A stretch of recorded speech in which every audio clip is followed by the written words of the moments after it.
ಓಂ ಸದ್ಗುರುನಾಥ ಶರಣಂ ಜಯ ಜಯ. ಓಂ ಸಚ್ಚಿದಾನಂದ ಶರಣಂ ಜಯ ಜಯ. ಎಲ್ಲರಿಗೂ ನನ್ನ ನಮಸ್ಕಾರಗಳು.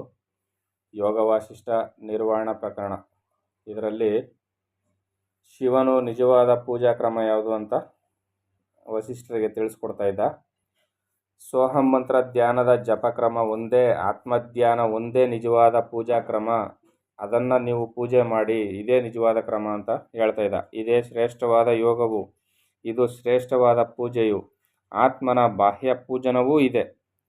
ಇಂತಹ ಪವಿತ್ರವಾದ ಸಮಸ್ತ ಪಾಪಗಳನ್ನು ನಾಶಪಡಿಸುವ ಪೂಜೆಯನ್ನು ಯಾವ ಮನುಷ್ಯನು ಒಂದು ಕ್ಷಣಕಾಲ ಆಚರಿಸುವನೋ ಅವನನ್ನು ಸುರಾಸುರ ಲೋಕಗಳೆಲ್ಲವೂ ಪರಮಪದವನ್ನು ಪಡೆದು ಮುಕ್ತನಾದವನು ಈತನು ಎಂದು ನನ್ನನ್ನು ಹೇಗೆ ಪೂಜಿಸುವರೋ ಹಾಗೆ ಅವನನ್ನು ವಂದಿಸುವರು.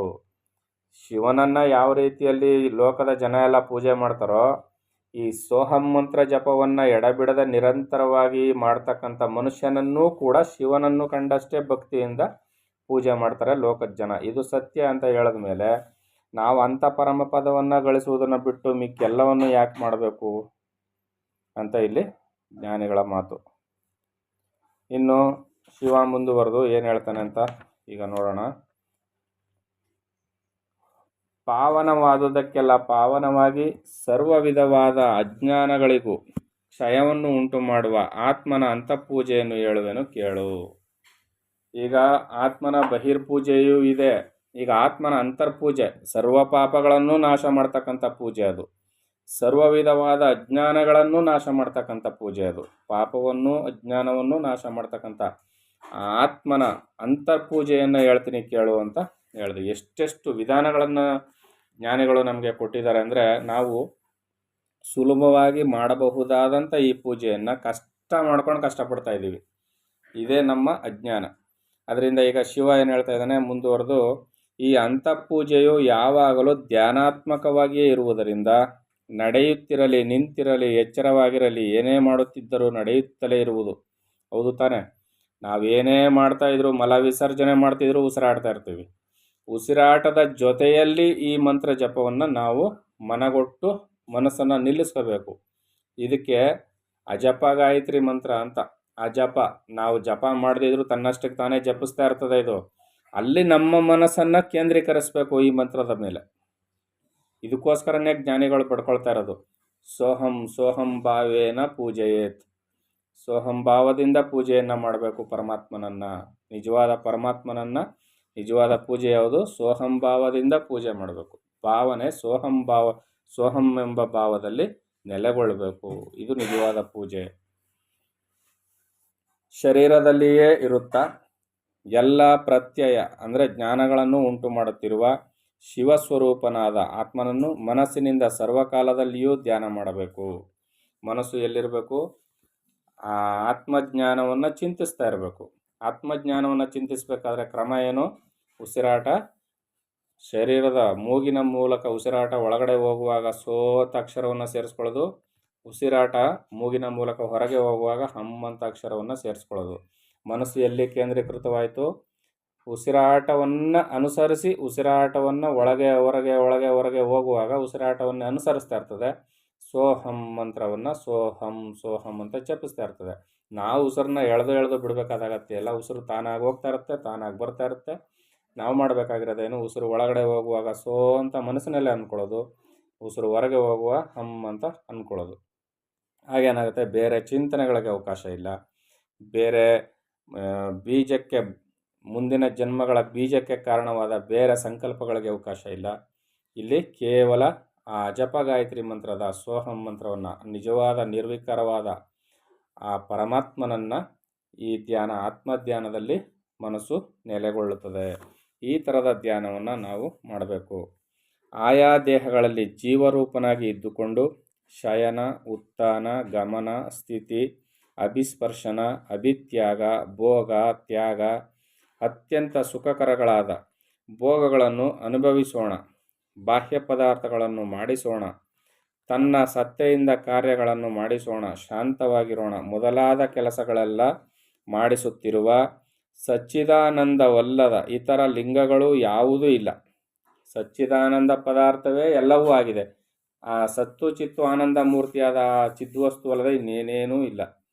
ಯಾವ ಯಾವ ಪ್ರತ್ಯಯ ಜ್ಞಾನವು ಬಂದರೂ ಅಲ್ಲಲ್ಲಿ ಜ್ಞಾನರೂಪನಾಗಿಯೇ ವ್ಯಕ್ತನಾಗುವ ಬೋಧಲಿಂಗ ಸ್ವರೂಪವನ್ನು ಪೂಜಿಸಬೇಕು. ಅರ್ಥ ಆಯ್ತಲ್ವ? ಯಾವ ಲಿಂಗವನ್ನು ಪೂಜಿಸಬೇಕು? ಬೋಧಲಿಂಗವನ್ನು, ಜ್ಞಾನಲಿಂಗವನ್ನು ಪೂಜಿಸಬೇಕು ಅಂತ ಇಲ್ಲಿ ಹೇಳ್ತಾ ಇರೋದು. ಪ್ರಾರಬ್ಧ ಕರ್ಮವೆಂಬ ಪ್ರವಾಹವು ತಂದ ಭೋಗಗಳನ್ನು ಅನುಭವಿಸುವವನಾಗಿ, ಪ್ರಾರಬ್ಧ ಕರ್ಮದ ಫಲವಾಗಿ ನಮಗೆ ಅನೇಕ ಭೋಗಗಳು ಬರ್ತಾ ಇರುತ್ತೆ, ಅವುಗಳನ್ನು ಅನುಭವಿಸ್ತಾ ಇರಬೇಕು. ಆತ್ಮಬೋಧವೆಂಬ ಗಂಗಾ ಸ್ನಾನವನ್ನು ಮಾಡಿದವನಾಗಿ, ಆತ್ಮಬೋಧೆಯನ್ನೂ ತಿಳಿತಾ ಇರಬೇಕು, ಅದೇ ನಿಜವಾದ ಸ್ನಾನ ಮಾಡಿದವನಾಗಿ, ಧಾರಾಕಾರವಾಗಿರುವ ಆತ್ಮಜ್ಞಾನವೆಂಬ ಪೂಜಾ ದ್ರವ್ಯಗಳಿಂದ ಬೋಧಲಿಂಗವನ್ನು ಪೂಜೆ ಮಾಡಬೇಕು. ಹಾಗೆ ಪೂಜೆ ಮಾಡುವಾಗ ಮನಸ್ಸು ತಮಸ್ಸಿನಲ್ಲಿ ಮುಳುಗುವುದುಂಟು. ಸರಿಯಪ್ಪ, ನಾನು ಈಗ ದಿನನಿತ್ಯ ಬಿಡದಂತೆ ಮಾಡ್ತಾ ಇರ್ತೀನಿ ಅಂತ ಅಂದು ಮಾಡಿದ ಮಾತ್ರಕ್ಕೆ ಸುಮ್ಮನೆ ಆಗುತ್ತಾ? ಮನಸ್ಸು ಅಜ್ಞಾನದಲ್ಲಿ ನಿದ್ರಾವಸ್ಥೆಯಲ್ಲಿ ಮುಳುಗೋಗುತ್ತೆ, ತಮಸ್ಸಿನಲ್ಲಿ ಮುಳುಗೋಗುತ್ತೆ. ಆಗ ಅಂತರ್ಬಹಿರ್ ಇರುವ ಅಂದರೆ ಒಳಗೆ ಹೊರಗೆ ಇರುವ ಆಕಾಶವನ್ನೆಲ್ಲ ತನ್ನ ಆತ್ಮನೆಂಬ ಆದಿತ್ಯನು ಅಖಂಡವಾಗಿ ಪರಿಪೂರ್ಣವಾಗಿ ಬೆಳಗುತ್ತಿರುವಂತೆ ಭಾವನೆ ಮಾಡಿಕೊಳ್ಳುವುದು. ಒಂದು ವೇಳೆ ಆ ಆದಿತ್ಯನ ತೇಜಸ್ಸಿನಿಂದ ತಾಪವು ಹೆಚ್ಚಾದರೆ ಆದಿತ್ಯನನ್ನು ಚಂದ್ರನನ್ನಾಗಿ ಭಾವಿಸಿಕೊಳ್ಳುವುದು ಎಂಬರ್ಥದಿಂದ ಮುಂದಿನ ಶ್ಲೋಕವನ್ನು ಹೇಳಿದೆ. ಈಗ ನಾನು ಪೂಜೆ ಮಾಡ್ತಾ ಇರ್ತೀನಿ, ಸೋಹಂಭಾವ ಧ್ಯಾನ ಮಾಡ್ತಾ ಇರ್ತೀನಿ, ನಿದ್ರೆ ಮಾಡಿಬಿಡ್ತೀನಿ. ನಿದ್ರೆ ಮಾಡಿದ್ರೆ ಏನಾಯಿತು? ನಿದ್ರೇನು ಪರಮಾತ್ಮನೇ ಅಂತ ನಿದ್ರೆ ಮಾಡೋದೆ ಏನು ಸುಖವಾಗಿ. ಈಗ ಸೂರ್ಯನನ್ನು ಧ್ಯಾನ ಮಾಡ್ತಿರ್ತೀನಿ, ಶಾಖ ಉತ್ಪತ್ತಿ ಜಾಸ್ತಿ ಆಗುತ್ತೆ. ಅದೇ ಸೂರ್ಯನ ಚಂದ್ರನಾಗಿ ಕನ್ವರ್ಟ್ ಮಾಡ್ಕೊಳ್ಳೋದು, ಚಂದ್ರನನ್ನಾಗಿ ಪರಿವರ್ತನೆ ಮಾಡ್ಕೊಂಡಾಗ ತಂಪು ಜಾಸ್ತಿ ಆಗುತ್ತೆ. ನಮ್ಮ ಭಾವನೆ ಹೇಗೆ ಹೇಗೆ ಬದಲಾಗುತ್ತೋ ಹಾಗಾಗಿ ಆ ವಾತಾವರಣಗಳು, ಸನ್ನಿವೇಶಗಳು, ಫಲಗಳು ಬದಲಾಗ್ತಾ ಇರ್ತದೆ. ಅದರಿಂದಲೇ ಭಾವನೆ ಮುಖ್ಯ. ಅದಕ್ಕೆ ಸೋಹಂಭಾವವೇ ಶ್ರೇಷ್ಠ, ಸೋಹಂಭಾವದಿಂದಲೇ ಪೂಜೆಯನ್ನು ಮಾಡಿ ಅಂತ ಗುರುಗಳು ಶಿವನು ವಸಿಷ್ಠರಿಗೆ ಹೇಳ್ತಾ ಇದ್ದಾನೆ. ಆತ್ಮಜ್ಞಾನಿಗಳೆಲ್ಲರ ಉಪದೇಶವು ಇದೇ ಆಗಿರುತ್ತದೆ. ಆದಿತ್ಯ ಭಾವನೆಯಿಂದ ಹೃದಯಾಕಾಶವನ್ನೆಲ್ಲ ಬೆಳಗಿಸಿಕೊಂಡು, ಅವಶ್ಯಕವಾದರೆ ಚಂದ್ರಭಾವನೆಯಿಂದ ಆಕಾಶವನ್ನು ತಂಪಿ ಮಾಡಿಕೊಳ್ಳುತ್ತಾ, ಈ ಜಗತ್ತು ವ್ಯಾವಹಾರಿಕವಾಗಿ ಸತ್ಯವಾಗಿ ಕಂಡರೂ ಪಾರಮಾರ್ಥವಾಗಿ ಅಸತ್ಯವಾದುದರಿಂದ ಇದರ ಅಸತ್ಯತೆಯು ಪ್ರಾತಿಭಾಸಿಕವೆಂಬುದನ್ನು ಮನಸ್ಸಿನಲ್ಲಿ ದೃಢಪಡಿಸಿಕೊಂಡು, ಜಗತ್ತು ಕಾಣ್ತಾ ಇದೆ, ಆದರೆ ಸ್ವಲ್ಪ ಕಾಲ ಇದ್ದು ಎಲ್ಲವೂ ಪರಿವರ್ತನೆ ಹೊಂದಿ ಮರೆಯಾಗುತ್ತೆ. ಒಂದೇ ಸಲ ಮಾಯ ಆಗ್ಬಿಡಲ್ಲ ಯಾವುದುವೆ, ಹೌದು ತಾನೆ? ಒಂದು ಬೀಜವನ್ನು ನೆಟ್ಟರೆ ಅದು ಮೊಳಕೆ ಹೊಡೆದು ಚಿಕ್ಕ ಸಸಿಯಾಗಿ ದೊಡ್ಡ ಗಿಡವಾಗಿ ಮರವಾಗಿ, ಆನಂತರ ಅದು ಆಯಸ್ಸನ್ನು ಕಳ್ಕೊಂಡು ಒಂದೊಂದು ಕೊಂಬೆಗಳೆಲ್ಲ ಮುರಿದು ಬಿದ್ದು ಕೊನೆಗೆ ಮರ ನಾಶವಾಗುತ್ತೆ. ಹಿಂಗೆ ಹುಟ್ಟಿದ್ದು ಮರೆ ಆಗೋದಿಲ್ಲ, ಯಾವುದು ನಾಶ ಆಗ್ಬಿಡೋದಿಲ್ಲ. ಒಂದು ದೊಡ್ಡ ಮರ ಆಯಿತು ಇದ್ದಕ್ಕಿದ್ದಂಗೆ ಮಾಯ ಆಗ್ಬಿಡೋದಿಲ್ಲ. ಪರಿವರ್ತನೆಯನ್ನು ಹೊಂದಿ ನಾಶ ಆಗುತ್ತೆ. ಪ್ರತಿಯೊಂದು ಅದೇ ಥರನೇ ಆಗೋದು. ಬೆಳೀತಾ ಇದ್ದಂಗೆ ಒಂದೊಂದು ಅಂಗಗಳನ್ನ ಕಳ್ಕೊಂಡು ನಾಶ ಆಗುತ್ತೆ. ಈ ರೀತಿಯಲ್ಲಿ ಕಣ್ಮರೆಯಾಗುತ್ತೆ. ಇದಕ್ಕೆ ಮಿಥ್ಯ ಅಂತ ಕರೆಯೋದು. ಇದನ್ನು ನಾವು ಮನಸ್ಸಿನಲ್ಲಿ, ಇದು ಪ್ರಾತಿಭಾಸಿಕ ಸತ್ಯ, ಇದನ್ನು ನಂಬಬಾರ್ದು, ನೆಚ್ಕೋಬಾರ್ದು ಅಂತ ನಮ್ಮ ಮನಸ್ಸಿನಲ್ಲಿ ಭಾವನೆ ಮಾಡ್ಕೋಬೇಕು.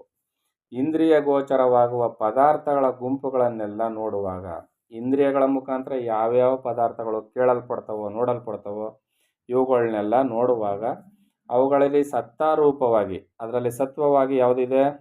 ನಿತ್ಯವಾಗಿ ಇದ್ದೇ ಇರುವ ಸಂವಿತ್ತನ್ನೇ ಧ್ಯಾನ ಮಾಡುತ್ತಾ, ಶರೀರ ದ್ವಾರಗಳಿಂದ ಯಾವಾಗಲೂ ಹೊರಗೆ ಹೋಗಿ ಬರುತ್ತಿರುವ ಪ್ರಾಣ ಸ್ವರೂಪವಾಗಿ ಮುಖದಲ್ಲಿರುವುದೆಂದು ಧ್ಯಾನಿಸುತ್ತಿರಬೇಕು. ಏನು ಹೇಳಿದ್ರು? ಈಗ ಶರೀರದೊಳಗೆ ಇದ್ಕೊಂಡು ಯಾವ ರೂಪದಲ್ಲಿದೆ? ಇದು ಪ್ರಾಣವಾಯುವಿನ ಸ್ವರೂಪದಲ್ಲಿ ಹೊರಗೆ ಒಳಗೆ ಹೋಗಿ ಬರ್ತಾ ಇದೆ. ಯಾವುದು? ಆ ಪರಮಾತ್ಮ. ಅದರಿಂದಲೇ ಸೋಹಂಭಾವದಿಂದ ನಾನೇ ಬ್ರಹ್ಮ ಅಂತ ನೀನು ಈ ಶರೀರದಲ್ಲಿ ಇದ್ಕೊಂಡು ಧ್ಯಾನ ಮಾಡು ಅಂತ ಹೇಳ್ತಾ ಇರೋದು. ಈಗ ಅರ್ಥ ಆಯ್ತಲ್ವಾ ಚೆನ್ನಾಗಿ? ಉಸಿರಾಟದ ಜೊತೆಲೇ ಯಾಕೆ ಪರಮಾತ್ಮನನ್ನು ಧ್ಯಾನ ಮಾಡಬೇಕಂದ್ರೆ ಪ್ರಾಣರೂಪವಾಗಿ ಪರಮಾತ್ಮ ಈ ಶರೀರದಲ್ಲಿ ಇದ್ದಾನೆ. ಈಗ ಅರ್ಥ ಆಯ್ತಲ್ಲ? ಇನ್ನು ಮುಂದಿನ ಆಡಿಯೋದಲ್ಲಿ ಯಾವ ವಿಚಾರವನ್ನು ತಿಳಿಸ್ತಾರೆ ಅಂತ ನೋಡೋಣ. ಎಲ್ಲರಿಗೂ ಒಳ್ಳೆಯದಾಗಲಿ. ಓಂ ಸದ್ಗುರುನಾಥ ಶರಣಂ ಜಯ ಜಯ. ಓಂ ಸಚ್ಚಿದಾನಂದ ಶರಣಂ ಜಯ ಜಯ. ಹರಿ ಓಂ ತತ್ಸತ್. ಹರಿ ಓಂ ತತ್ಸತ್. ಹರಿ ಓಂ ತತ್ಸತ್.